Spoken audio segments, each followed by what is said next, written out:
کہ جن جنگوں کا حوالہ دیا حضور نے، پیشن گوئی کی ہے، اس کا نقطہ آغاز تھا خلیج کی جنگ، لیکن اس میں جو جنگ اب ہونے والی وہ الملحمۃ العظمی، آخری نتیجہ، ڈراپ سین، وہ یہ ہوگا کہ اللہ کے دین کا بول بالا ہوگا اور پوری دنیا پر محمد کے لائے ہوئے دین صلی اللہ علیہ وسلم کی حکومت قائم ہوگی۔ لا الہ الا اللہ، لا الہ الا اللہ۔ اللہ تعالیٰ کر سکتا ہے، کوئی مشکل نہیں، ہوا علی کل شیء قدیر، اسے ہر شے کی قدرت حاصل ہے۔ لیکن اصل بات جو ہے میں آپ کو بتانا چاہتا ہوں، یہ ہے سائیڈ ایشو، اصل ایشو ہے فلسطین کا جو شروع ہونے والا ہے، بھٹی دہکے گی وہاں۔ ظاہر بات ہے کہ اگر کوئی بہت بڑا اقدام ہو جاتا ہے فلسطینیوں کے خلاف، اور اگر واقعتاً مسجد اقصی اور قبۃ الصخرہ گرا دیے جاتے ہیں، جو طوفان اٹھے گا عالم عرب میں، یہ حسنی مبارک ہو یا شاہ خالد ہو یا کوئی اور ہو، یہ نہیں روک سکتے اس طوفان کو۔ نوجوان خون اٹھے گا، غیرت اور جو بھی حمیت ہے، مسلمان ان پڑھ سے ان پڑھ اور بالکل بے دین، وہ بھی مسجد کی حرمت پر کٹ مرنے کو تیار ہو جاتا ہے۔ مسجد تو بنا دی شب بھر میں ایمان کی حرارت والوں نے، من اپنا پرانا پاپی ہے، برسوں میں نماز ہی بن نہ سکا۔ وہ چاہے کانپور کی مسجد سے مسلمانوں نے جانے دی ہے، چاہے وہ شہید گنج کی مسجد تھی مسلمانوں نے جانے دی ہے، چاہے نماز نہ پڑھتے ہو، لیکن یہ جو حرمت اور یہ جو حمیت اور یہ غیرت ہے، اس سے جو طوفان اٹھے گا یہ ہوگا اس ملحمۃ العظمی، اس کی طرف پیش رفت ہو رہی ہے۔ کتاب الملاحم سے احادیث کے حوالے سے کہ جن جنگوں کا حوالہ دیا حضور نے، پیشن گوئی کی ہے، اس کا نقطہ آغاز تھا خلیج کی جنگ۔ صدام حسین نے اسے کہا تھا یہ مدر آف وارز ہے، ام المحارب، یہ ایک جنگ نہیں ہے۔ اس کا نقشہ بھی حدیث میں موجود ہے، پیشن گوئی موجود تھی، اس وقت بھی ہم نے شائع کی تھی۔ لیکن اس میں جو جنگ اب ہونے والی وہ الملحمۃ العظمی۔ ملحمہ کسے کہتے ہیں؟ لحم گوشت کو کہتے ہیں، اور قصائی کی دکان کو عربی میں ملحم کہتے ہیں، جہاں گوشت کے ٹکڑے کیے جاتے ہیں۔ آج کل مشینوں سے ہوتے ہیں، اب جو ہے وہ ہاتھ سے چھریوں سے نہیں ہوتے، لیکن ٹکڑے ہو رہے ہوتے ہیں، جسموں کے چیتھڑے اڑ رہے ہوتے ہیں۔ ملحمہ، یہی لفظ استعمال کیا تھا حضرت سعد ابن عبادہ نے رضی اللہ تعالی عنہ یوم فتح مکہ۔ ان کے دل میں تھا کہ اب ہم انتقام لیں گے ان عربوں سے، ان قریش سے۔ الیوم یوم الملحمہ، الیوم یوم الملحمہ، یہ کہتے ہوئے جا رہے تھے، ایک خاص کیفیت۔ آج ہے گوشت کے ٹکڑے اڑانے کا دن۔ حضور سے کہا کسی نے جا کر کے سعد تو یہ کہہ رہے ہیں الیوم یوم الملحمہ، الیوم یوم الملحمہ۔ حضور نے فرمایا نہیں، ان سے کہو جا کر الیوم یوم المرحمہ، الیوم یوم المرحمہ، آج رحمت کا دن ہے، آج تو میں ان سب کو معاف کروں گا۔ لا تثریب علیکم اليوم، میں تم سے وہی بات کہہ رہا ہوں جو میرے بھائی یوسف نے کہی تھی اپنے بھائیوں سے، اذهبوا فانتم الطلقاء، جاؤ تم سب کے سب آزاد۔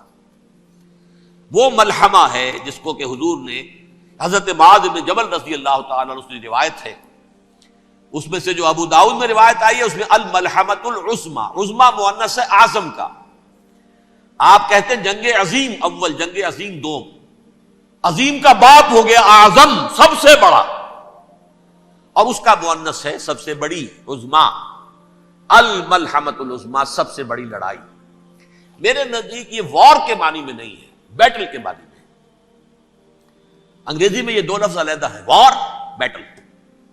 وار سالوں کو محیط ہوتی ہے، بیٹل کسی ایک خاص جگہ پر جو لڑائی ہوتی ہے اس کو کہتے ہیں۔ حضور کے اور قریش کے درمیان 6 سالہ وار تھی، جنگ تھی، لیکن battles, battle of Uhud, battle of Badr, یہ بیٹلز تھی، لڑائیاں تھیں۔ تو عظیم ترین جنگ شاید اس اعتبار سے نہ ہو جیسے کہ ورلڈ وار 1 اور ورلڈ وار 2، یعنی اس کی وسعت کا اتنا معاملہ نہیں اور طوالت کا نہیں، لیکن جو لڑائی جو ہے بیٹل ہونی ہے، جس کو کہ یہ لوگ، یا چونکہ میں نے کہا تھا شروع میں کہ سرما ہے میری آنکھ کا خاک حجاز و ہول قدس، نیو ٹیسٹمنٹ کی آخری کتاب ہے the book of Revelation, Revelation of Saint John, اس میں آرمگیڈون کہا گیا ہے اسے۔ ہر مجدون، یہ عبرانی لفظ ہے، ہر کہتے ہیں اونچی جگہ کو، سطح مرتفع، مجدون میگیڈو ایک وادی ہے، مرتفع، وادی مرتفع، یہ ہے واقع لبنان، اسرائیل اور شام کے درمیان جو ٹکڑا، جو ٹرائنگل بنتی ہے، یہ ہے، یہاں پر بڑی جنگ لڑی جائے گی، اور یہ جنگ صلیب ہوگی، جو کہا ہے یہ بش نے، یہ جنگ صلیب۔ سیکنڈ ملینیم شروع ہوئی تھی تو پہلی صلیبی جنگ ہوئی تھی، تھرڈ ملینیم شروع ہوا ہے، یہ سیکنڈ صلیبی جنگ ہے، یہ کروسیڈ ہے۔ اور میں اس مرتبہ امریکہ گیا تھا تو پہلی مرتبہ مجھے وہاں ایک رسالہ ملا ٹرمپٹ نام کا، یہ امریکہ کے جو بہت ایکسٹریمسٹ قسم کے پروٹیسٹنٹس ہیں، یہ ان کا رسالہ ہے، اور ان کے بارے میں اب کہا جا رہا ہے وہ کرسچین زائنسٹ ہیں۔ آپ شاید پہلی مرتبہ یہ لفظ سن رہے ہو، زائنسٹ تو ہم سمجھتے ہیں یہودیوں کو، کرسچین زائنسٹ وہ ہیں جو ہیں تو عیسائی پروٹیسٹنٹس ہیں، لیکن اسرائیل کے وہ حمایتی یہودیوں سے بڑھ کر ہیں۔ یہ میری کسی پہلی تقریر میں شاید بہت سے حضرات کو یاد آ جائے، میں نے کہا تھا 4 سال پہلے ہمارا تنظیم اسلامی کا ایک کنونشن ہوا تھا ہوسٹن میں، امریکہ کا جنوبی علاقے کا شہر ہے۔ ایک سیشن اس میں ہم نے رکھا تھا انٹرفیتھ، ایک عیسائی کو بلایا تھا، ایک یہودی بہت بڑا وہاں کا عالم ہے اس کو بلایا تھا۔ اس یہودی عالم نے ڈاکٹر وشوگراڈ، جو وہاں کی یونیورسٹی میں پروفیسر ایمیریٹس ہے، اس نے کہا تھا کہ یہ اسرائیل کی تو سپورٹ کر رہے ہیں عیسائی، ہم تو نہیں کر رہے۔ جو پریکٹسنگ یہودی ہیں وہ زیادہ اسرائیل کے حق میں نہیں تھے، یہ تو سن 67 کے بعد انہوں نے اسرائیل کو تسلیم کیا ہے، وہ تو منتظر تھے کہ ہمارا مسیحا آئے گا تو اس کی قیادت میں جنگ کریں گے، جیسے شیعہ منتظر تھے کہ مہدی موعود آئیں گے تو پھر ہم کچھ کریں گے۔ وہ امام خمینی نے کہا بھائی جب وہ آئیں گے آ جائیں گے، لیکن ہم کچھ راستہ کے لیے۔ زائنسٹ نے آگے بڑھ کر ریاست قائم کر لی، اور جب یروشلم پر بھی پورا قبضہ کر لیا، تب جو ہے در حقیقت مذہبی یہودی جو ہے پھر انہوں نے اپنایا ہے، اون کیا ہے، اور نئے سیٹلمنٹس جو بھی بنے ہیں وہاں پر اسرائیل میں، اس میں اکثر و بیشتر مذہبی یہودی آیا، اور بروکلن کے علاقے سے سب سے بڑھ کر آئے ہیں، جو امریکہ میں نیو یارک کا ایک جنوبی علاقہ ہے، بہت بڑا یہودیوں کا بہت بڑا گڑھ ہے۔ نیو یارک کو جیو یارک بھی کہا جاتا ہے، وہ تو اصل میں مرکز جو ہے وہ تو یہودیوں کا ہے۔ اس حوالے سے وہاں پر جو کرسچن زائنسٹ کہلاتے ہیں وہ اسرائیل کے یہودیوں سے بھی بڑھ کر کہیں سپورٹ کریں۔ بہرحال اس دوسری صلیبی جنگ کا معاملہ جو میں کہہ رہا تھا، ٹرمپٹ نامی رسالہ، اس کا ایک مضمون ہے دی لاسٹ کروسیڈ۔ اب یہ آخری کروسیڈ ہے جو شروع ہونے والا ہے۔ میں تو حیران ہوں کس قدر کھل کے وہ باتیں کرتے ہیں۔ رومن کیتھولکس کو وہ کہتے ہیں کہ یہ شیطان ہے، یہ پوپ شیطان ہے، یہ یورپ کو اس نے جمع کیا ہے کرسچینٹی کی بنیاد پر، اور اس میں زیادہ تر کیتھولکس ہیں۔ آپ کو معلوم ہے برطانیہ بڑی مشکل سے شامل ہوا ان کے ساتھ، اس لیے کہ وہ پروٹیسٹنٹ کا سردار تھا، ابھی پوری طرح نہیں ہے۔ یورپ جو ہے وہ رومن امپائر دوبارہ یہ کھڑی کر رہا ہے، اور در حقیقت یہ جو ہے یہودیوں سے بھی چھیننا چاہتے ہیں اسرائیل کو اور فلسطین کو، اور مسلمانوں سے بھی، اور یہ وہی کروسیڈ جو تھے اربن ثانی کے، اس کی تیاری کر رہے ہیں تاکہ وہاں پر عیسائی حکومت قائم ہو جائے، کیتھولکس کی، پوپ کی حکومت قائم ہو جائے، جیسے ایسٹ تیمور میں کر دی ہے۔ ایسٹ تیمور میں کون سی حکومت بنی ہے؟ رومن کیتھولک، رومن کیتھولک اسرائیل میں بنے، تاکہ یہ سارے مقامات مقدسہ جہاں اسرائیل پیدا ہوئے، بیت حضرت مسیح پیدا ہوا، بیت الحم کہاں ہے؟ وہی ہے کہ نہیں؟ جہاں سے ریزریکشن ہوا ان کے خیال میں وہ کہاں ہے؟ وہیں پر ہے کہ نہیں؟ بڑے بڑے گرجے ان کے وہی ہیں۔ تو اس اعتبار سے ان کا کہنا یہ ہے یہ لاسٹ کروسیڈ کی تیاری ہو رہی ہے، یہ کیفور، اور ان کا کہنا یہ ہے کہ یہ پوری طاقت نیٹو کی جو ہے، یہ پہلے جرمنی سے لائی گئی بوسنیا، انہوں نے خود وہاں جنگ کروائی، انہوں نے خود وہاں پر ایتھنک کلینسنگ کروائی، پھر خود مصالحت کے لیے آ گئے، پھر کوسوو میں انہوں نے خود آگ بھڑکائی۔ یہ میں نہیں کہہ رہا، یہ وہ ٹرمپٹ رسالہ امریکہ سے چھپنے والا پروٹیسٹنٹس کا رسالہ ہے جو یہ کہہ رہا ہے۔ پھر انہوں نے کوسوو کے اندر کروایا، اور پھر وہ وہاں پر پیس فورس کی حیثیت سے آ گئے۔ اب وہ میسیڈونیا میں کروا رہے ہیں اور وہاں داخل ہو گئے ہیں۔ اگلا قدم ان کا سائپرس ہوگا، سائپرس میں ترکوں کو اور وہ گریکس کو لڑائیں گے اور وہاں آ جائیں گے، وہاں سے ایک چھلانگ لگائیں گے اور یہ فلسطین میں پہنچیں گے، اور یہ وہاں پر ایک رومن امپائر، اپنی پرانی رومن امپائر کی طرح کی رومن کیتھولک ریاست قائم کرنا چاہتے ہیں۔ تو وہاں امریکہ کے عیسائیوں میں بھی کوئی ایک طبقہ نہیں ہے، کیتھولکس بھی ہے، کیتھولکس زیادہ نہیں ہے ہمدرد، لیکن اب تابع ہو چکے ہیں۔ اسحاق ریبین نے جب یہ پیس ٹاک شروع ہوئی تھی، آپ کو یاد ہوگا شاید، کہ جب وہ آیا تھا واشنگٹن سے واپس فلسطین اسرائیل، تو پہلے روم میں رکا for an audience with the Pope, اور پوپ کو اس نے ایک مرتبان سا پیش کیا تھا، حضرت سلیمان علیہ السلام کے زمانے کا مرتبان، اور کہا تھا دیکھیے 3000 برس تک ہم نے اس کی حفاظت کی ہے، اب یہ میں آپ کے حوالے کر رہا ہوں۔ اس کے بعد سے پوپ جو ہے بالکل رام ہو گیا، اور وہ عیسائیوں کے ساتھ اور یہودیوں کے ساتھ ان کا پورا معاہدہ ہو۔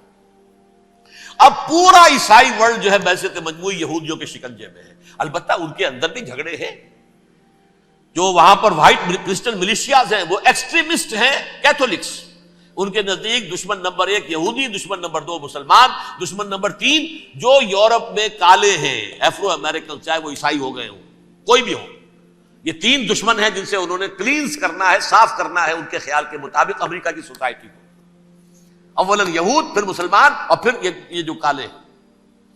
لیکن دوسری طرف پروٹیسٹنٹس کے اندر ایکسٹریمسٹ وہ ہیں جنہیں کہا جا رہا ہے یہ کرسچین زائنسٹ ہیں، یہ اسرائیل کے اسرائیل سے بڑھ کر سپورٹرز ہیں۔ بہرحال یہ اب جنگ ہوگی، اس کا نتیجہ کیا نکلے گا یہ تو اللہ ہی جانتا ہے۔ اب میں آخری بات کی طرف آ رہا ہوں۔ آخری نتیجہ تو جو بھی کچھ اپس اینڈ ڈاؤنز آئیں گے، تلک الایام نداولھا بین الناس، آخری نتیجہ ڈراپ سین وہ یہ ہوگا کہ اللہ کے دین کا بول بالا ہوگا، اور پوری دنیا پر محمد کے لائے ہوئے دین صلی اللہ علیہ وسلم کی حکومت قائم ہوگی۔ وہ گویا قیامت کی تمہید ہوگی، اس کے بعد بس قیامت آئے گی، کیونکہ مقصد کائنات، تخلیق کائنات پورا ہو جائے گا۔ پوری مخلوقات کے اندر مقصد تخلیق، کلائمیکس آف کریشن محمد الرسول اللہ صلی اللہ علیہ وسلم، دین کی تکمیل محمد الرسول اللہ صلی اللہ علیہ وسلم۔ اور اس خلافت عرضی کے لیے جو حضرت آدم کو خلافت دی گئی تھی، جب اس میں وہ خلافت پوری دنیا پر قائم ہو جائے گی، اس کا مقصد پورا ہو جائے گا، and that will be the beginning of the end. اس کے بعد قیامت ہے۔ آخری نتیجہ تو یہ نکلنا ہے۔ اس سے پہلے سزائیں ہمیں بھی مل رہی ہیں، اور یہاں میں کانٹے کی بات جو چھوڑ گیا تھا اس کو بیان کر دوں۔ اللہ نے اس مغضوب علیہم قوم کو، اس ملعون قوم کو کیوں اب تک چھوٹ دیے رکھی؟ میں بتا چکا ہوں یہ بڑے عذاب کے مستحق ہو چکے تھے حضرت عیسیٰ علیہ السلام کے زمانے میں، چھوٹ دی ہے، ابھی تک ہے، بلکہ ایک مرتبہ ابھارا ہے، 1900 برس کے بعد ابھرے ہیں یہ، بالفور ڈیکلریشن 1917، سن 70 عیسوی کے بعد، تقریباً 1900 برس، 1850 برس تو ہے کم سے کم۔ پھر creation of Israel 1948، 1967 extension of Israel, یروشلم پر قبضہ۔ یہ سارا جو ہے کیوں ہے؟ اللہ تعالیٰ اس خیر امت محمد صلی اللہ علیہ وسلم، اس کے بہترین حصے کو سزا ان ملعونوں کے ہاتھوں دے رہا ہے۔ کیوں؟ جو جرم انہوں نے کیا تھا وہی ہم نے کیا۔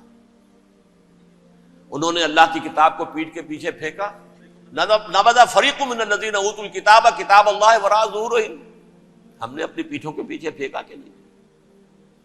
کولونیل رول سے آزاد ہوئے، کہیں اسلامی قانون نافذ کیا، کہیں اسلامی نظام قائم کیا؟ تو جو جرم ان کا تھا وہی ہمارا ہے، اور ہم خیر امت ہیں، اور ہمارے میں سے خیر ترین عرب ہے، ان پر اللہ کا فضل، ان کی مادری زبان میں اللہ کی کتاب موجود ہے۔ پھر انہوں نے اللہ کے دین کو پیٹھ دکھائی۔ جو ملک آزاد ہوا کولونیل رول سے، یا اس نے قبلہ کر لیا اپنا ماسکو کی طرف، یا کر لیا واشنگٹن کی طرف، کسی نے مکے کو قبلہ بنایا، یہ بدترین سزا ہے۔ ویل للعرب من شر قد اقترب۔ اور ترمذی شریف میں تو یہاں تک روایت ہے من اقتراب الساعۃ ہلاک العرب، قیامت کے قرب کی ایک نشانی یہ بھی ہوگی کہ عرب ہلاک ہو جائیں گے۔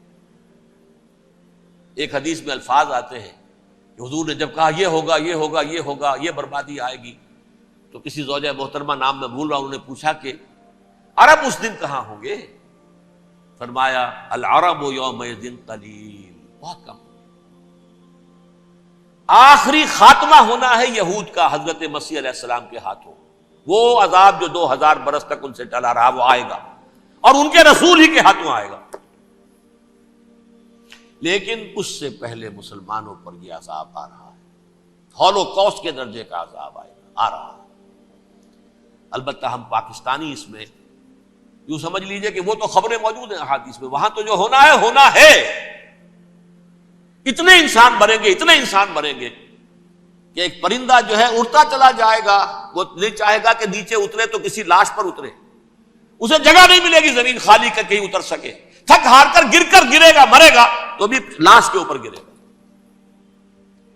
یہ الفاظ ہے حضور صلی اللہ علیہ وسلم، الملحمۃ العظمی الملحمۃ الکبریٰ، یہ لاسٹ کروسیڈ، ٹرمپٹ اخبار نے، میں اس کا فوٹو اسٹیٹ بھی کبھی آپ کو دکھا دوں، ویسے میرے ساتھ ہے وہ رسالہ ٹرمپٹ، دی لاسٹ کروسیڈ، اس کی تیاری ہو رہی ہے۔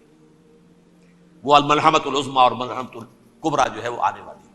ابن ماجہ میں کبریٰ کہا ہے، اکبر کا مؤنث کبریٰ، ملحمہ کبریٰ سب سے بڑی جنگ، اور ملحمہ عظمی سب سے عظیم جنگ، یہ ہوگی اور بہت جلد ہوگی۔ لا الہ الا